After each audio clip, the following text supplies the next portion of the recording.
Togo est fou. Le Togo à votre portée. Je ne suis pas encore convaincu par les différents arguments qui m'ont été présentés. Je vais me permettre de revenir peut-être sur 3 ou 4 éléments. On a entendu dire qu'il fallait faire quelque chose et c'est pour cette raison que des personnes que je respecte se sont retrouvées, au total 89, je pense, ceux qui ont voté pour cette constitution, et ont décidé du devenir et de l'avenir pour les 8 500 000 habitants que nous sommes. Il fallait faire quelque chose. Je prends juste l'exposé des motifs. Et il y a un élément qui m'a particulièrement intéressé parce que je suis acteur de la société civile et j'essaie de lutter contre ce qu'on appelle la restriction de l'espace civique. Et dans l'exposé des motifs, il est dit quelque part qu'il fallait protéger et renforcer les libertés et droits fondamentaux, quelque chose de similaire. Alors, la loi, la nouvelle constitution est votée, mais avant cela, en tant qu'acteur de la société civile, je l'ai dit, par rapport à la restriction de l'espace civique, il y a des éléments particulièrement difficiles que nous avons connus. Les réunions entre citoyens qui sont interdites, c'est une réalité qu'on ne peut pas occulter. Je prends un exemple encore peut-être plus précis.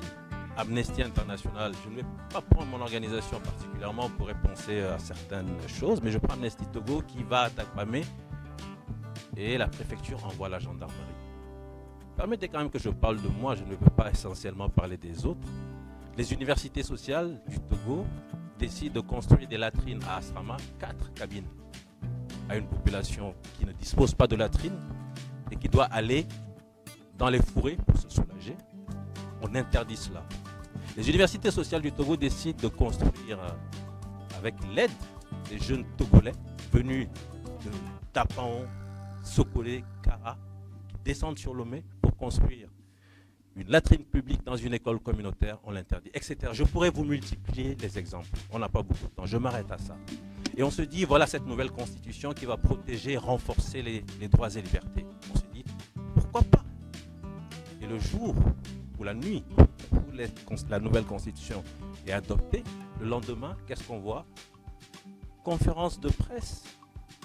La gendarmerie débarque et interdit une conférence de presse. J'avoue que je ne sais pas si c'est ça qui entre dans le cadre de ce qu'on a appelé protéger et renforcer les droits humains. Donc je me pose déjà une première question par rapport à cela. Ensuite, je vais poursuivre avec la question de légitimité.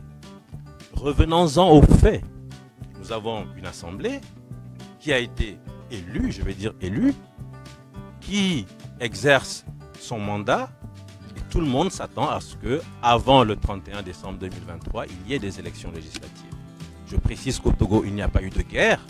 Je précise qu'au Togo, il n'y a pas eu de catastrophe naturelle. Donc, aucun élément qui puisse, a fortiori, empêcher une telle élection permettant de renouveler le Parlement. Les mois s'écoulent et on se prépare à renouveler ce Parlement dans moins d'un mois, dans peut-être 3 semaines.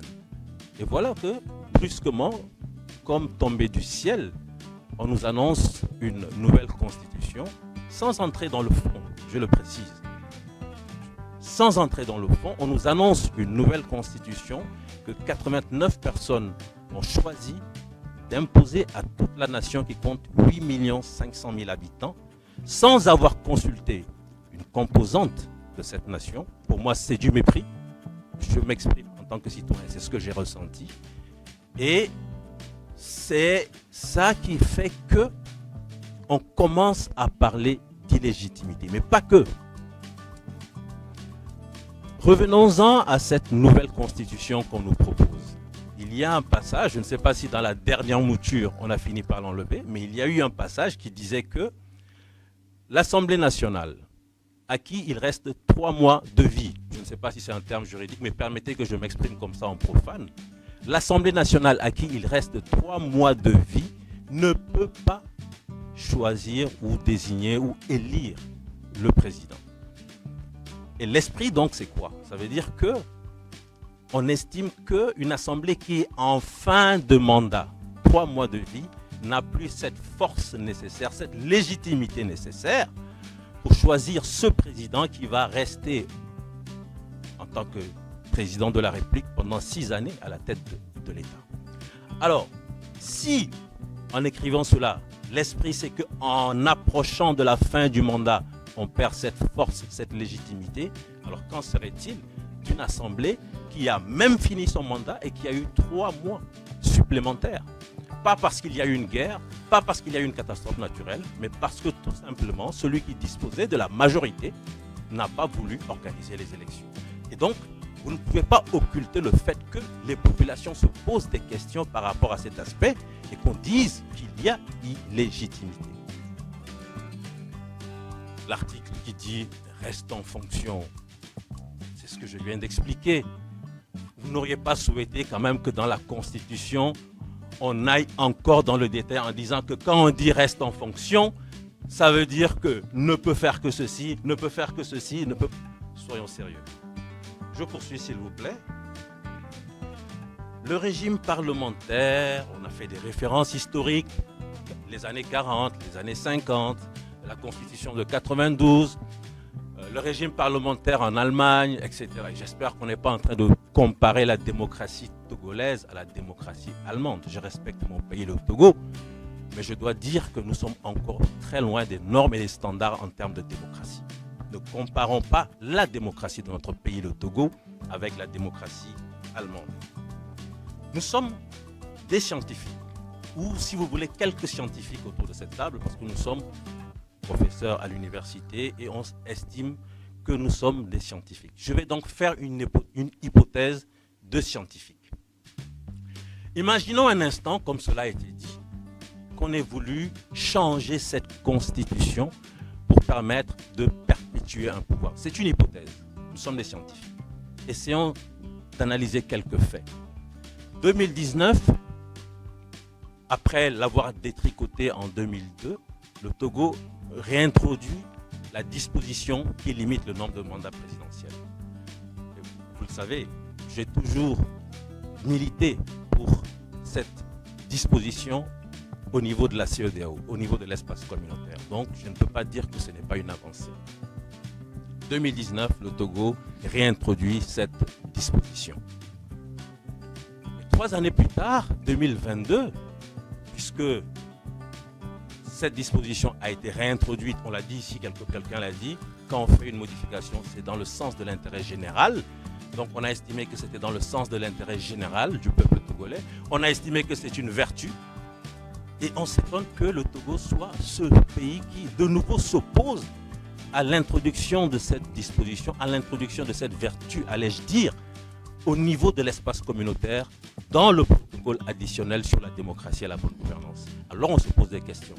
Historiquement, le Togo est le seul pays à s'y être opposé à 2 reprises au niveau de l'espace CEDEAO. Pourquoi? Pourquoi l'avoir adopté en 2022, vertu, dans le sens de l'intérêt général, et s'opposer à ce que cette vertu s'applique au niveau de l'espace communautaire? Il faut se poser des questions. N'oublions pas l'hypothèse. Est-ce que nous sommes vraiment en train de nous battre? Je vous le dis, vous le savez, au niveau de l'espace communautaire, avec d'autres réseaux, le NDI, Vademos, etc., pour que la CEDEAO finisse par remettre la réforme du protocole sur la table et adopte cette disposition. Est-ce qu'on pourrait penser que cette nouvelle constitution n'est pas simplement prise de façon à prévenir cette 3e tentative qui pourrait être la bonne? Est-ce que si on réintroduit la réforme du protocole additionnel, le Togo, seul pays, dira encore non une 3e fois? Ou est-ce que cette fois-ci, le Togo sera obligé de dire « j'accepte que cette disposition soit communautaire, mais nous devons anticiper ». Et si en anticipant par une nouvelle constitution, on arrivait à contourner cette disposition communautaire? Nous sommes des scientifiques, ce n'est qu'une hypothèse. Donc, nous rappeler l'historique du régime parlementaire, très bien. Nous rappeler les avantages en Allemagne, très bien, mais s'il vous plaît, ne comparons pas le Togo à l'Allemagne. Mais sachez qu'il y a cette question que l'on se pose. Pourquoi maintenant Et est-ce que cela n'est pas fait justement dans le sens de prévenir et d'anticiper une potentielle réforme du protocole et une adoption de la limitation du mandat au niveau communautaire. Et je voudrais ajouter en disant que justement le Togo, avec cette nouvelle constitution, c'est peut-être la réponse que vous vous apprêtez à me donner, mais le Togo a allé au-delà. La limitation, nous avons dit 2 mandats. Mais le Togo, finalement, c'est 1 mandat pour le chef de l'État. Oui, mais le centre du pouvoir le curseur a été déplacé. Le chef de l'État, quelqu'un l'a dit ici, on l'a dépouillé de tout pouvoir. Et le pouvoir, il est vraiment entre les mains du président du Conseil qui, lui, n'a pas de limitation de mandat.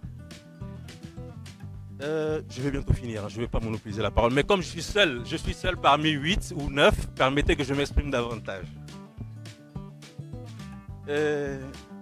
Quelqu'un est revenu sur la question de la fragilité et a semblé dire que finalement la Constitution n'est pas fragile, en tout cas la togolaise. Mais j'ai quand même... Gilles m'a demandé si j'étais convaincu. Non, je ne suis pas convaincu. J'ai le sentiment vraiment que notre Constitution est trop fragile et qu'elle est faite à dessein, non pas dans le sens de l'intérêt général, mais très souvent dans le sens de l'intérêt partisan ou particulier. Même si, je l'ai reconnu, la limitation de mandat de 2019, c'était une avancée pour nous et j'applaudis.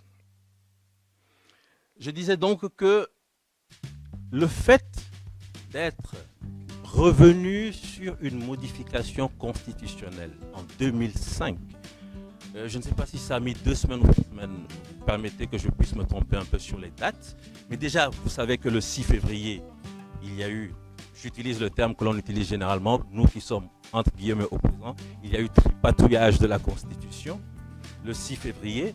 Je pense qu'au bout de 2 ou 3 semaines, il a fallu revenir sur ces changements, sur ces modifications constitutionnelles, parce que et la communauté nationale et la communauté internationale étaient convaincus que cela n'a pas été fait dans le sens de l'intérêt général. Quoi qu'on puisse nous dire aujourd'hui, cette disposition de modification des articles 65 et 144, je pose encore la question, qu'est-ce que ça a apporté au peuple togolais? Disons-nous la vérité. Et je reconnais que 2019, la limitation, c'est une bonne chose. Ça a été fait par le pouvoir. Face aux caméras, je reconnais que c'est une bonne chose. Mais dites-moi, les modifications des articles 65 et 144, qu'est-ce que ça a apporté au peuple togolais? Ayons le courage de dire que c'était fait, non pas dans le sens de l'intérêt général, mais dans le sens d'un intérêt particulier. Et puis nous allons continuer entre Togolais à discuter et à nous comprendre.